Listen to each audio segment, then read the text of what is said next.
And the music was very much underdeveloped, not developed so much. So they had only tones and pitch. It was not in a crude form.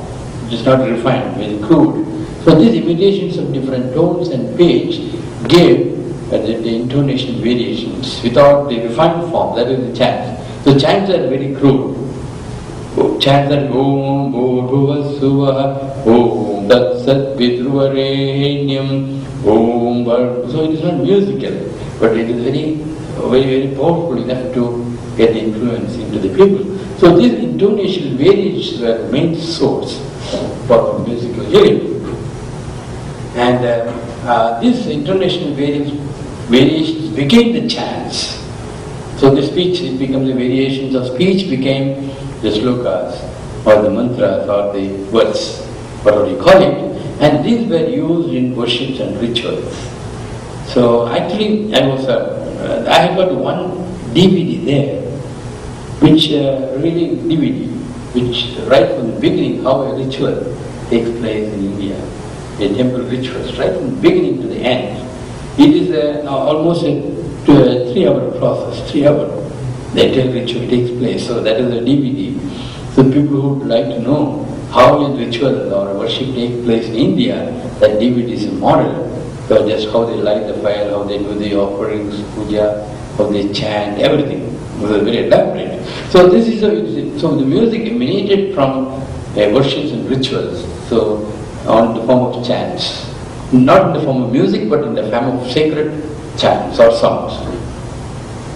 And so so when we have all these things of imitations of tone, pitch, rituals, sacrifices, chants and slokas, this is how then it creates the impulse in the body. It's a kind of releasing the energy into your body through music. So that's the final output. So the final output, all these things together, gives the confluence of body, mind and soul that will release an energy but of your body. Okay? So this, I think this I already gave it. Yeah. And to create what you call an healing, you need to have these essential things. You have to rejuvenate. As I told you before, you have to consciously rejuvenate yourself, cleanse yourself, to say that, okay, I'm going to listen to sacred music. This is the purpose. So you have to rejuvenate yourself and create a spiritual environment. Spiritual environment, you have to be, create a spiritual, like to have an altar, like to have an image, like to have a picture, or something in front of you to create a spiritual environment. So if you come to India, there are some temples. There are some temples in Kerala. They don't allow you with the shirts on. No, you cannot. And you cannot wear a pant, you have to wear a dhoti, what we call in the Indian style. So many of the temples in Kerala have a dress code inside the temples. And you can't go near the altar that way. You have to be away. They don't allow you inside the altar. So there are some dress codes and some kind of environment in the temples. And many of the temples in Kerala do not use electricity.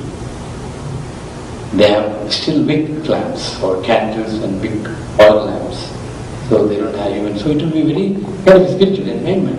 So this actually if you come to our home, a Hindu home or India, you can find that spiritual environment. We have meditation room, we have lamps and those things. So this kind of spiritual environment is required for this kind of healing. And then, as I was talking yesterday, we have the cosmic effect on the persons to heal, the influence of the planets. So I'll go through that later. And so this is very important. These 9 compositions or the chants on the planets are very, very important for your creating a spiritualness and healing. So, I will skip this. This is number 5. Okay. So this is how I go back. When we talk of the cosmic effects, there are 5 elements in the universe. 5 elements: the water, the fire, air, earth, and solids, background. So all the 5 elements are in our body. We have got firepower, we have got the earth, solids, we have got the air columns, and we have got the vacuum. So everything is in our body. So it is like a mini universe. It's like a mini universe. So the mini universe is entirely affected by or influenced by the planets. And see the sun, it affects it influences the soul. Then the moon influences the mind, and Mars influences our ego, and Mercury it makes intelligent people. So how the Mercury is positioned in your birth chart will decide how intelligent you are, how egoistic you are, how mentally stable you are. All these things will create a balance in your body.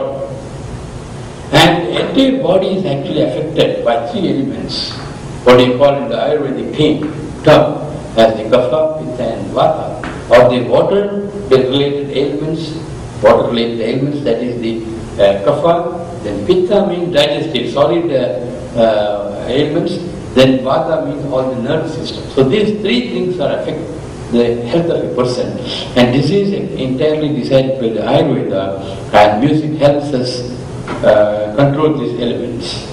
So I am going to